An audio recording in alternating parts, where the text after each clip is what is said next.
ኣብዚ ኩሉ ሓሳብና ከም ስቴት ኣብዴት ዝፀሓፈሉን ኩሉ ትንሚታትና ድማ ንህዝቢ ዝግለፀሉ ዘመን ሓደ ሓደገኛ ልምዲ ማዕቢልና ኣለና። ንሱ ድማ መደባትና ገና ስሩ ከይሰደደ ከሎ ንዓለም ዝርጋሕ እዩ። ሓደ ናይ መንፈስ መላዓል ክስምዐና ከሎ ሓድሽ ንግዳዊ ሓሳብ ሂወት ዝቕይር ሽቶ ወይ ድፍረት ዝሓትት ሕልሚ። ቀዳማይ ትምኒትና ነዚ ምእዋጅ እዩ። መጻኢ ሚልዮናት ንምዝራብ ኣዕርኽቱና ነክብ ዓብይ ነገር ይመፅሎ ኢሉ ማሕበራዊ ሚድያ ብምፅሓፍ ቅፅወታዊ ተቐባልነት ቫሊዴሽን ይደሊ። ብምዝራብና ጥራይ ዓወት ዝመጽእ ይመስለና ይኹን ዳ እምበር ኣብ ጉዕዞ ዓወት ሓደ ዓሚቕ ብዙሕ ግዜ ዝዝንጋዕ ሓቂ ኣሎ። ንሱ ድማ መደባትካ ንኹሉ ሰብ ምንጋር እዩ። ንዝዓንቅፉ ሓደ ካብቶም ርግፀኛታት መንገዲ ምዃኑ እዩ። ገና ዘይበሰለ ሕልምታትካ ንብዙሕ ሰብ ክትገልጽ ከለኻ ንዘይተሰነየ ጫውጫውታን ዘይበሰለ ርእይቶትካን ኢኻ ትዕድም ዘለኻ። ነቲ ንስኻ ክትከዶ ትደሊ መንገዲ ፈፂሞም ካብ ዘይኸዱ ሰባት ምኽሪ ትቕበል። ካብቶም ሪስክ ንምውሳድ ዝፈርሑ ሰባት ርእይቶ ትሰምዕ። ከምኡ ካብቶም ብምፍላጥን ዘይምፍላጥን ናትካ ምዕባለ ክሪኡ ዘይደልዩ ሰባት ክብሮ መልሲ ትረክብ። እዚ ልክዕ ከምቲ ኣብ ሓንቲ ክሽነ ብዙሓት ሼፋት ወይ ስራሕቲ ምግቢ ከም ምእካብ እዩ። ብዙሓት ድምፅታት ንናይ ገዛ ርእስኻ ኣንፈት የደናግሩ እዩ።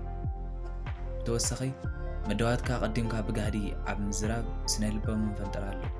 ሓደ ሰብ ዓብይ ሓሳብካ ምስ ተካፍሎ እሞ ንሱ ድማ ዋው ብጣዕሚ ዝገርም እዩ ኢሉ ምስ ዝምልሰልካ ኣእምሮኻ ኣውዶሚን ዝበሃል ናይ ሓጎስ ስምዒት ዝፈጥር ኬሚካል ይለቀቕ። ድሮ ከም ዝተዓወትካ ይስማዓካ። እቲ ካብ ምዝራብ ዝርከብ ናይ ሓሶት ናይ ዓወት ስምዒት ነቲ ንስራሕኻ ዘድሊ ቅኑዕ ዓቕሚ ይጥቁም። ስራሕኻ ዘድሊ ወሳኒ ጉልበትካ ኣብ ክንዲ ኣብ ምትግባር ኣብ ዕላል ተጥፎ ተቐባልነት ምርካብን ስራሕ ምስራሕን ድማ ተደናግሮ። እዚ ሓደ ወሳኒ ሓቂ የጉል። ራእይኻ ብባህሪኡ ባሕታዊ እዩ። ንሱ ንናይ ገዛ ርእስኻ ተመክሮ ኣእምሮ ህዋሳትን ፍሉይ እዩ። ካልኦት ሰባት ኣብቲ ናት ኩነታት ኣይነብሩ። እቲ ንስኻ ክትሪኦ ትደሊ ክሪእዎ ይኽእሉ። ዓለም ነቲ ኣእምሮኻ ጥራይ ዘሎ ሕልሚ ክትርድኦ ምጽባይ ከንቱ እዩ። ሕልሚ ምህናፅ ልክዕ ዘርኢ ከም ምዝራእ እዩ። ነቲ ዘርኢ ንዓበይ ምዃኑ ንጎረባትካ ንምርኣይልካ በብመዓልቲ ኮይትካ ይተውፅእን ኢኻ። ኣብቲ ሓመድ ትደፍኖ ብማይ ተስትዮ ካብ ሓመድ ሰንጢቑ እስካብ ዝወፅእ ዓቕሚ እስካዕ ዝረክብ ድማ ትከናኸኖ። ዘይተቋረፀ ምቅላዕ ነቲ ተነቃፍነት መዳብካ ንናይ ተስፋ ምቑራፅን ቅንእን ተሪ ጽልዋታት የቃልዖ። ኩሉ ሰብ ዓወትካ ይደልኒ ዘይምቹ ሓቂ ኣሎ። ትምኒታትካ ብምዝርጋሕ ካልኦት ሰባት ረቂቕ ናይ ጥርጣረ ዘርኢ ክዘርእልካ ዕድል ትህቦ። ብዛዕባ ዓቕምኻ ወይ ክውንነት ንናይ ሽቱኻ ሕቶታት ከልዕሉ ይጅምሩ። እዚ ድማ ካብቲ ዘጋጥም ዝኽእል ውድቀት ንላዕሊ ንነፍሲ ተኣማንነትካ ብፍጥነት ይሽርሽሮ። እዚ ንምሉእ ተፅዕኖ ዝግበር መጎታ ኣይኮነን። መምርሒ ምድላይ ኣገዳሲ እዩ፣ ግን ብዝተመረፀ መንገዲ ክኸውን ኣለዎ። ሸኽምኻ ምስቶም ውሕዳት እተኣምኖም ሰባት ጥራይ ተኻፈል።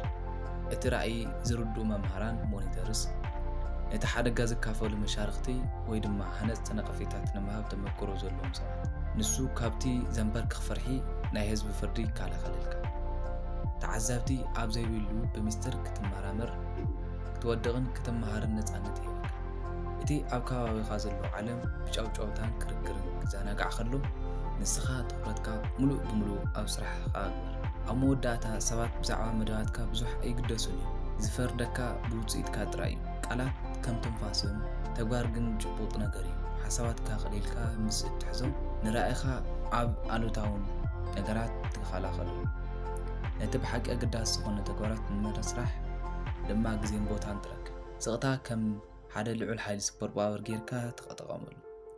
ጉዕዞኻ ካብ ዘይርድኡ ሰባት ተቐባልነት ንምርካብ ጉልበትካ ይተድፍእ። ፍርሒ ናይ ካልኦት ሰባት ርእይቶ ንውሳነታትካ ክትመርሖ ይትፍቀድ።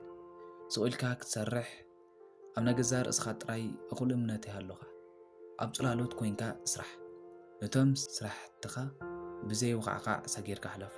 ሓደ መዓልቲ ድማ ነቲ ዘይከሓል ዓወትካ ንሱ ጥራይ ድምፅኻ ክኸውን እዩ።